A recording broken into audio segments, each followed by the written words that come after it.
Assalamualaikum warahmatullahi wabarakatuh. Kami dari kelompok 11 ingin menjelaskan tentang strategi pembelajaran dengan metode PJBL dan PBL. Sebelum itu, izinkan kami memperkenalkan diri. Perkenalkan, nama saya Muhammad Fauzan Syauqi dengan NPM 2023 14596. Perkenalkan, nama saya Sefranggita Septiani dengan NPM 2023 14500 Yang pertama adalah metode PJBL. Metode PJBL atau Project Based Learning adalah model pembelajaran yang menjadi peserta didik sebagai subjek atau pusat pembelajaran. Menitik beratkan proses belajar yang memiliki hasil berupa produk, artinya peserta didik diberi kebebasan untuk menentukan aktivitas belajarnya sendiri, mengerjakan proyek pembelajaran secara kolaboratif, sampai diperoleh hasil berupa suatu produk. Pengertian PJBL menurut para ahli, menurut Goodman dan Stivers, yaitu pendekatan pengajaran yang dibangun di atas kegiatan pembelajaran dan tugas nyata yang memberikan tantangan bagi peserta didik yang terkait dengan kehidupan sehari-hari untuk dipecahkan secara berkelompok. Dan menurut Madewena, yaitu model pembelajaran yang memberikan kesempatan kepada pendidik untuk mengelola pembelajaran di kelas dengan melibatkan kerja proyek. Selanjutnya ada kelemahan PJBL. Yang satu, membutuhkan peralatan yang lebih kompleks sehingga dibutuhkan tim teaching. Yang kedua, waktu yang dibutuhkan lebih lama sehingga guru harus bisa mengkondisikan agar kelas tetap kondusif. Yang ketiga, proyek akan terlibat jika peserta didiknya pasif dan kesulitan dalam mengumpulkan data. Selanjutnya, kelebihan dari PJBL. Pertama, bisa meningkatkan ketekunan peserta didik saat pembelajaran. Yang kedua, keterampilan peserta didik dalam mengelola suatu proyek semakin terasa. Yang ketiga, meningkatkan keterampilan komunikasi peserta didik. Berikut adalah contoh metode Project Based Learning atau PJBL. Suasana kelas yang kondusif dengan menanyakan kabar dan mengecek kehadiran murid. Yang akan kita pelajari hari ini adalah ketika kalian nanti berkelompok, kalian akan menyusun sebuah proyek yang kemudian nanti kalian bisa mengidentifikasi bangun datar gabungan. Guru melakukan asesmen diagnostik kognitif pada murid untuk selanjutnya dilakukan pemetaan berdasarkan tingkat pemahaman materi ajar terkait luas bangun datar gabungan. Dari hasil asesmen diagnostik kognitif yang sudah dilakukan, terdapat 7 murid yang cakap dan mahir, 24 murid di tahap berkembang, dan 6 murid yang masih membutuhkan pendampingan khusus. Selanjutnya, murid-murid dikelompokkan menjadi 3 kategori berdasarkan pemetaan awal tingkat pemahaman murid. 1 kelompok untuk kategori cakap dan mahir, 4 kelompok untuk kategori berkembang, dan 1 kelompok untuk kategori pendampingan khusus. Pada pembelajaran kali ini menggunakan model pembelajaran Project Based Learning. Pada tahap awal sintak model pembelajaran PJBL, tiap kelompok diberikan pertanyaan mendasar terkait materi yang akan dipelajari. Setiap kelompok diberikan LKPD yang berbeda. Kelompok A mendapatkan LKPD yang berisikan gambar gabungan bangun datar dengan bantuan kertas berpetak. Menurutku ini persegi, panjang dan segitiga. Ya, betul lah ya, kita hitung luasnya. Silakan ya kalian coba hitung menggunakan bantuan kertas berpetak yang ada di sini. Pak, 1 persegi panjang, 2 segitiga. Menurutmu gimana? Ya, betul. Mari kita hitung luasnya. Oke, kalian coba hitung untuk kelompok B, hitung pakai penggaris ya. Ya, Pak. Menurut kalian bagaimana cara menghitung luas ini? Menurut saya, persegi ini ditambah segitiga yang ini, setelah itu dikurang dengan segitiga yang ini. Di tahap selanjutnya adalah mendesain perencanaan produk. Setiap kelompok mendapatkan bahan yang digunakan untuk mendesain produk yang akan dibuat. Pada tahap menyusun jadwal pembuatan, setiap kelompok berdiskusi untuk menyusun jadwal penyelesaian proyek sesuai dengan batas waktu yang sudah disepakati bersama. Selanjutnya, pada tahap memonitor keaktifan dan perkembangan proyek, setiap kelompok mulai mengeksekusi pembuatan proyek yang direncanakan. Karya visual berupa gabungan bangun datar. Kemudian, siswa berdiskusi terkait masalah yang muncul selama penyusunan proyek. Pada saat ini, guru melakukan pendampingan. Pada tahap berikutnya, setiap kelompok akan melakukan uji kelayakan atau koreksi sebelum memaparkan hasilnya pada kelompok lain. Pada tahap akhir, di bagian evaluasi pengalaman belajar, setiap kelompok memaparkan karya atau proyek yang sudah dibuat. Kelompok lain memberikan tanggapan. Bangun ini terdiri dari 5 bangun tata. Yang pertama ada 1 segitiga, yang kedua ada 1 persegi panjang, yang ketiga ada 1 lagi persegitiga, dan yang keempat dan kelima ada 2 persegitiga. Pada saat ini, bersama guru, setiap kelompok menyimpulkan hasil proyek yang sudah dibuat. Sebelum pembelajaran diakhiri, guru memberi penguatan materi dan juga memberikan apresiasi terhadap hasil kerja murid agar mereka terus termotivasi untuk meningkatkan semangat belajarnya. Problem Based Learning atau PBL adalah suatu pembelajaran dengan menggunakan metode untuk memperkenalkan peserta didik terhadap suatu kasus yang memiliki keterkaitan dengan materi yang dibahas. Dalam metode PBL ini, siswa belajar memecahkan masalah konseptual yang realistis.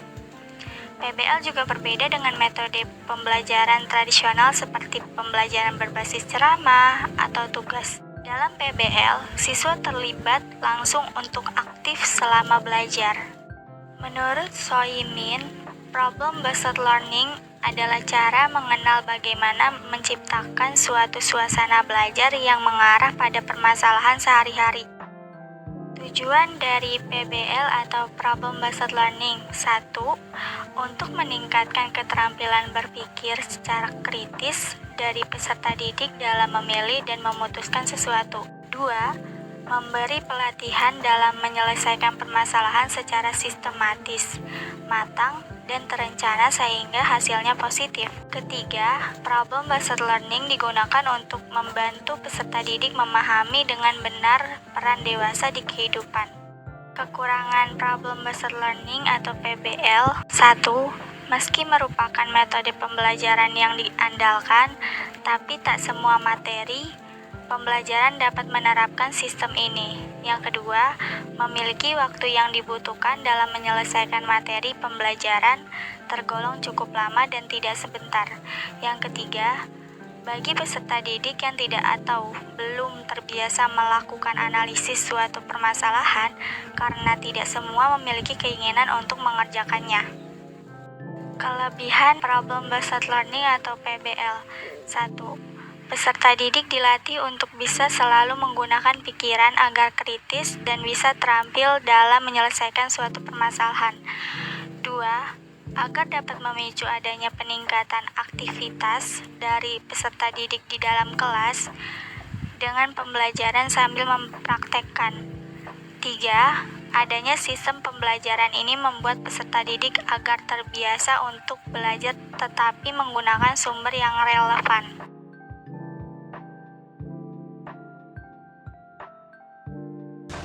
Sebagai bentuk rasa syukur kita, Pak Guru minta kesediaan Ernest mungkin untuk memimpin kita dalam doa pada awal pembelajaran kita hari ini. Pak Guru melanjutkan pada pembelajaran kita pada hari ini. Pak Guru minta anak-anak sekalian coba melihat sekeliling kalian. Mungkin ada sampah ataupun meja, kursi yang belum terurus dengan rapi. Silakan rapikan. Hari ini Pak Guru minta kita berdiri dan kita bernyanyi bersama-sama. Silakan berdiri. Semangat lagi kita teman-teman. Bisa? Bisa.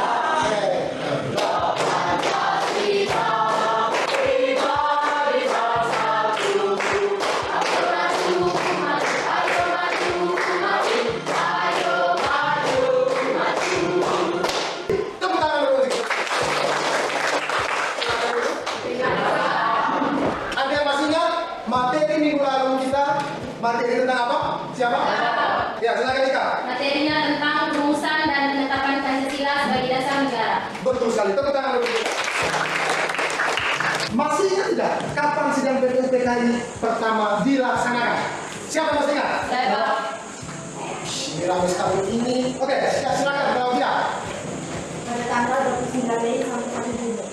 Pada tanggal 29 Mei sampai 1 Juni.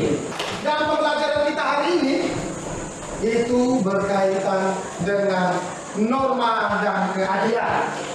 Manfaat dari kita mempelajari materi kita pada hari ini, yang paling pertama, anak-anakku jika mengikuti pembelajaran ini dengan baik dan memahami materi dengan baik, aku yakin kalian bisa mengimplementasikan nilai-nilai Pancasila di dalam kehidupan sehari-hari kalian, baik di sekolah, di rumah, maupun di lingkungan masyarakat. Nah, anak-anak, kita masuk pada pembelajaran kita pada hari ini, yaitu norma. Oke, biar kalian lebih paham tentang apa itu norma, sekarang Pak Guru kasih waktu kepada kalian 5 menit untuk membaca. Dimas, baca Dimas, jangan bermain. Oke, anak-anakku sudah?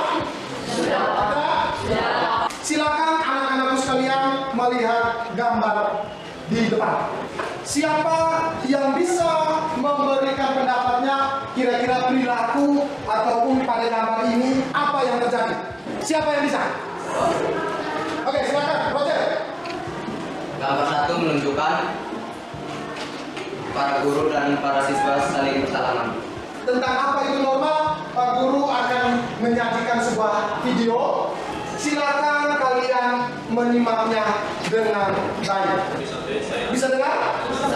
Oke, silakan. Di dalam kelompok. Di kelas ini sudah ada kelompok? Belum? Oke, sekarang Pak Guru akan membagi kelompoknya.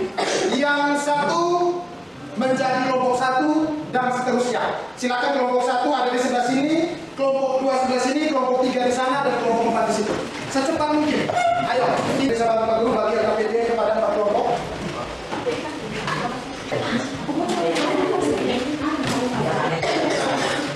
LKPD sudah ada di kelompok masing-masing ya? Sudah. Di LKPD tersebut sudah ada beberapa gambar yang tugas kalian adalah menganalisis. Akan kita mulai dari kelompok 2. Baik, terima kasih atas waktu dan kesempatan yang diberikan kepada kelompok kami. Kami perwakilan dari kelompok 2 mau menjelaskan hasil diskusi kami. Jawaban norma kesusilaan. Norma kesusilaan adalah peraturan hidup yang berkenan dengan fisika, kalbu, dan suara hati nurani manusia. Mungkin ada pertanyaan dari kelompok 1, 3, dan 4. Saya persilakan waktu dan kesempatan. Baik, saya ingin kalian menjelaskan pelanggaran-pelanggaran apa saja yang terdapat pada gambar-gambar tersebut.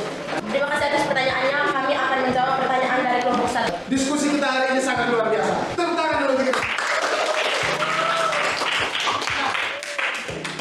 Aku harap apa yang kalian kerjakan tadi setelah mendapat perbaikan dari teman-teman.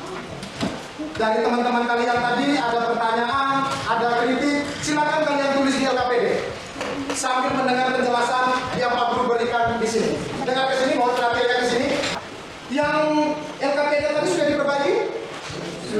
Sudah. Oke, silakan kumpul. Yang lain silakan kembali ke tempatnya masing-masing. Selesaikan soal di depan. Pulang pelajaran kita hari ini, berangkat dari sekolah hari ini setelah mempelajari norma, sampai di rumah kita harus bisa menangani norma yang berlaku baik di dalam keluarga maupun di luar masyarakat. Perlu kalian ketahui ada berapa norma? Norma.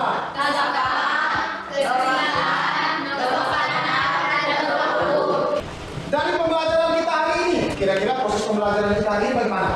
Untuk tugas minggu depan, silakan kalian membaca secara mandiri di buku paket